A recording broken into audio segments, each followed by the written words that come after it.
Hello. We're going to be looking at a tutorial here, how to copy and edit problems in MyLab Math. Uh, Specifically, I had a question from somebody that said, for problem 10.4-7, can I ask the students to work the problem but leave the exact answer with the pi symbol? And then can I make the diameter always even? So I copied the professor's course and I've got that problem pulled up here. So I'm going to open it. And what I want to do is I want to click reload to see what it's doing here. So I can see the diameter is 15. And they wanted to know, can I make the diameter always be even? So let's see if it's ever even. Okay, it is even sometimes, but not every time. And some people may not like the fact that it's multiple choice. They may want to have a free response option. So hopefully I'm going to show you how to edit this problem so you can make that diameter always even, how you can prompt the students to give you the answer in terms of pi, and then maybe if you want to, get rid of the multiple choice and have that estimated value be free response also. So we're going to start by clicking copy and edit. And one thing I want to mention before we go any further, if you click copy and edit and it brings up an error message about flash, just come up here to the little lock and click allow flash. And then what that'll do is it'll prompt you to reload the page and it should work. If the flash is not there as an option, you probably need to install the flash player. All right, let's maximize this window so we can see what's going on. Here we have the diameter is an odd number, and that's the first thing I want to address is how do we make that always even, okay? So what we want to do is we want to go to this show algorithmic value list, and we want to figure out which variable is associated with the diameter. So the diameter is now 13, and so it looks like V1 is the variable associated with the diameter. We can see that it's set to generate random numbers greater than or equal to 5, less than or equal to 20. Somehow we need to edit that so that it only produces even numbers, okay? So what I'm going to do, here's my plan. I'm going to create another variable that'll generate random numbers from 1 to 10, and then I'm going to have this V1 multiply by 2. So whatever the variable I'm about to create, whatever that comes up to be, anything from 1 to 10, if V1 multiplies it by 2, then it'll always be even, okay? So let's add a variable. You can call it whatever you want. I'm just going to call it little v. I do want it to be an integer, and I do want it to be greater than or equal to 1, or if you don't want it to be as small as 2, you can set this to whatever you want, okay? So let's say that you want your diameter to not be anything smaller than 6. So then you would want to say, let's make this greater than or equal to 3, less than or equal to 10. And show trailing zeros, use commas as spaces. I'm going to leave all of this stuff alone. Save. And now I've got this variable v that's going to randomly generate numbers from 3 to 10. And if I click this regenerate, you'll see now it's a 4, now it's a 10, 8, 10, 3. It just randomly generates different values here. Okay. So now we want to go in and edit V1 and have it multiply V by 2. So we're going to delete the settings that are there, and we're going to say, okay, I want this to be equal to 2 times V. Now you don't just put the letter V, you have to put tilde and V for it to reference that variable. The tilde's got to be there. And again, leaving all this alone down here, we're going to click save.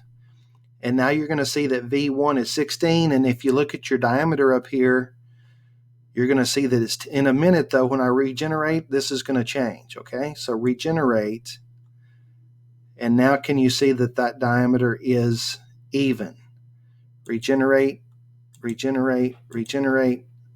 And so now that diameter is just going to be random, even numbers. Okay, so there's the answer to the first question. Can I make the diameter always even? Yes, you can, if you know how to edit the code here. Okay, next, let's talk about, can I ask the students to work the problem but leave the exact answer with the pi symbol? Okay, so then what we need to do is, first of all, we need to know, how do we get the pi symbol and how do we have it counted correct? And then how do we generate the coefficient of the pi symbol? That needs to be established as a variable, okay? So let's see. I'm going to add a variable. And what would be a good variable name for the exact answer in terms of pi, but the numeric value? Let's just call it num. Whatever you want. You can make it whatever you want. It will be an integer since these values are integers, and it's going to be equal to the formula for the volume of a cylinder, but without the pi symbol calculated. Okay. So what is the formula for the volume of a cylinder? Well, it's pi r squared h. And so we're going to need to have the radius squared. But remember, we don't have the radius, we have the diameter. And the variable for the diameter was V1. So that's going to be V1 divided by 2 at, let's see here, V1, divided by 2. And then that's going to take the diameter and take half of it. And then if I put the caret in 2, it'll square it. So there's the radius squared, and then multiply by the height, which is 20. And so we need to know what variable is associated with the height. So if I pull this down, I can see V2 is the height, okay? So then this needs to be times, don't forget the tilde, V2, and next, and save. And so the variable that I just established, num, is going to give me the number that's going to be the coefficient, and then I need the pi symbol, okay? So there's a couple of ways we can actually do that. Coming over here to the answer, whatever, template, if I click enter a couple of times to get me some space here, I'm going to choose short answer, and I want to select a rule. And this answer is going to have text or a symbol because it's going to have the pi symbol, okay? And so we want to define the answer. Now, anytime you do an answer that's text or a symbol, it has to be in quotes. And so we want num, that's the coefficient, and then next to that, we want the pi symbol. Now, in MyLab Math, the code for the pi symbol is ampersand pi semicolon. Close the quotes, and then what this should display, it should display the value for num and then the pi symbol, if I did it right. Next, and I usually click this box if you're using special notation, and save. And that's now given us the value with the pi symbol. This is now the value of the volume of the cylinder exactly with the pi symbol. And then what I can do is I can test that. I can click regenerate, regenerate, regenerate. And you can see that that's now given me answers in terms of pi. Okay? Now, what else do we need? We need to get rid of this multiple choice here. I don't like that being multiple choice. So what I want to do is I want to figure out which one of these answers is correct, and then keep that variable. Let's see here. So the 197.82 is the right answer, and that is variable V3. So we're going to close and we're going to delete. And let's see, if I click enter again and do short answer, select a rule, that's going to be a decimal. So what I want to do is specific subset, numeric values, ordered pair, single numeric value that'll accept integer or decimal value equivalents. Okay, so let's go with that one. Next. And what was that? Was it V3? V3. Next. And make sure you change this to 2 decimal places because it says round to the nearest hundredth. And since we are rounding to the nearest hundredth, we want it to show both places. So if that second number is a 0, we want to see that. So we're going to say show trailing zeros. Oh, and I usually check this. It never hurts to check this. You don't have to if it's just a number, but you can if you want to. Okay, next, save, and then there's our decimal value, which you can actually plug these numbers into your calculator and make sure that these are coming out right. So regenerate, regenerate, regenerate. So now we can see that it's kicking out the answers we want. What else would we maybe want here? Maybe you want the units. So here at Cinema, if we click this to see what's going on here, you can see there's a variable called Alt1 that's changing those units here. And so, I don't know, maybe you don't want all of those. You could click Edit and you could get rid of some of those. So maybe it only does metric, centimeters and meters, or standard, inches, feet, yards. I mean, you can edit this however you want. But we would like this to display the units as well, okay? Alt1 is given the full name of the units, but in the picture you can see it's given the abbreviation. And so I don't see that anywhere in the algorithmic value list. Nowhere do I see the abbreviation. And so here's what I did to find it. I clicked Show Algorithmic Value Names.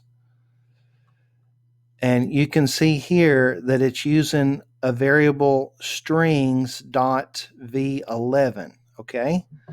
So then what I did is I thought, okay, let's see if I can actually get that to pull that in. Even though if you click this button,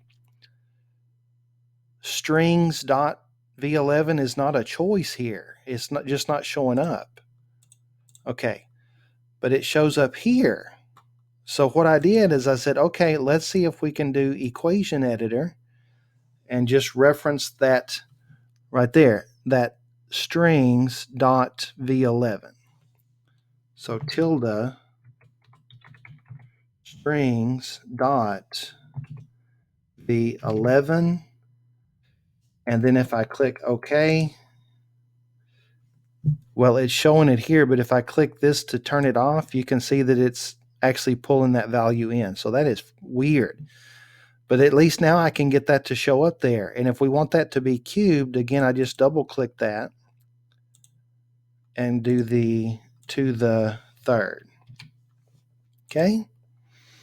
And then I can copy and paste that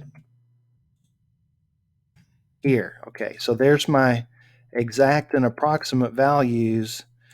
And then you can tidy this up however you want. Okay, so you can hit enter and go give the exact value in terms of the pi symbol, or you could say in terms of, and then do equation, where is it? Right here, and you could pull in the pi. Give the exact value in terms of pi, and then here you can say, give the approximate value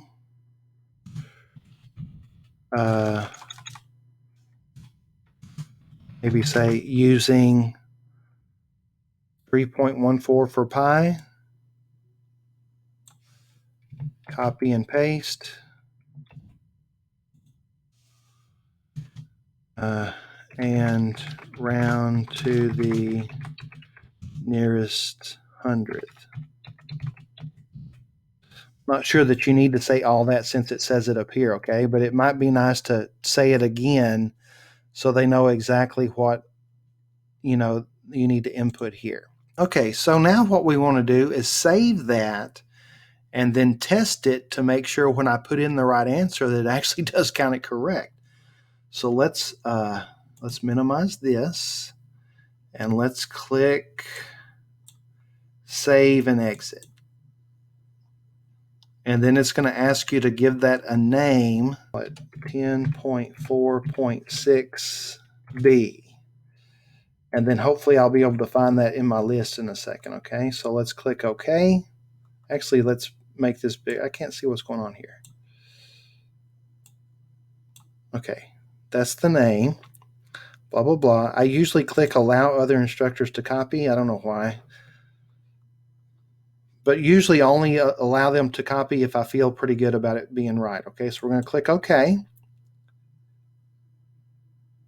And it's thinking, and then there it is over here in my list, okay? So we're going to click that. Make sure it's working. Reload, reload, reload.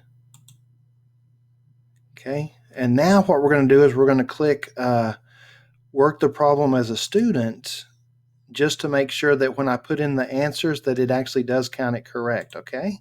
So here we go with my calculator doing the volume of the cylinder. That's going to be pi, which is the pi symbol first. Radius is 5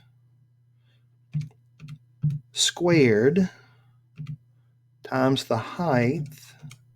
Now that should be 500 pi with the pi symbol. Oh, and you know what I did? I didn't add the pi symbol to. It'd be nice if the pi symbol was already here. So I'm going to have to click more and the pi symbol to actually get that. Again, it would be nice if we could add that down here. I think I'll show you how to do that too. And then the approximate value, again, I got to follow the instructions to use 3.14. 3.14 times 5 squared, which is 25, times 20. Oh, it actually worked out to be a whole number. 70. I'm going to put 0.00 and see what it says. Oh, it counted it right. Cool. Let's reload that and do another one just to make sure, okay? So again, here it's going to be the pi symbol times the radius is 7 squared times the height of 17. This is going to be 833 pi.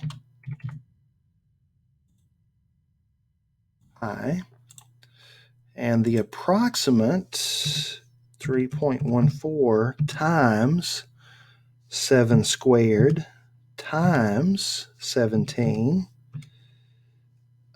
is 2615.62.